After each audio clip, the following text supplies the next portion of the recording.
हा अतिशय ऐतिहासिक अशा प्रकारचा दिवस आहे, कारण आज JNPA वर देशातला सगळ्यात मोठं कंटेनर टर्मिनल हे आपण सुरू केलेलं आहे। जवळपास 4.8 मिलियन TEU एवढी कॅपॅसिटी असलेलं हे टर्मिनल देशातलं सगळ्यात मोठं टर्मिनल आहे।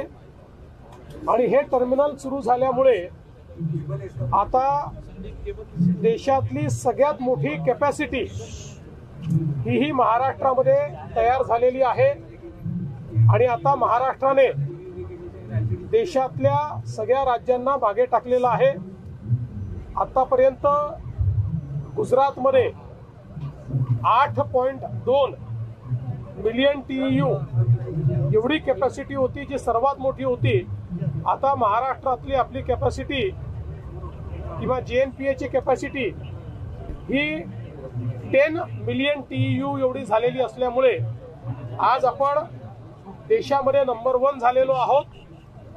आणि विशेषतः port of Singapore authority, PSA India आणि JNPA यांनी अतिशय चांगल्या पद्धतीनं हे टर्मिनल तयार केलंय। माननीय प्रधानमंत्री महोदयांच्या हस्तेच याचं भूमिपूजन झालं होतं। आज त्यांच्याच हस्ते याचं उद्घाटन झालेलं आहे। महाराष्ट्राच्या अर्थव्यवस्थेला एक मोठा बूस्ट या टर्मिनलच्या माध्यमातून होणार आहे। आणि देशाच्याही पोर्टलेट डेव्हलपमेंटमध्ये याचा एक महत्त्वाचा वाटा असेल। आणि जी काही ग्लोबल सप्लाय चेन आहे त्याच्यामध्ये भारताची आणि महाराष्ट्राची हिस्सेदारी ही यामुळे वाढणार आहे। यासोबत आपण आता वाढवणचं पोर्ट देखील तयार करतो।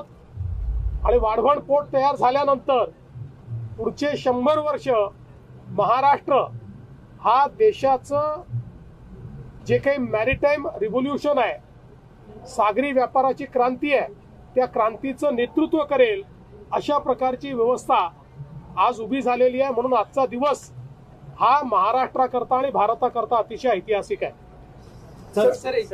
जे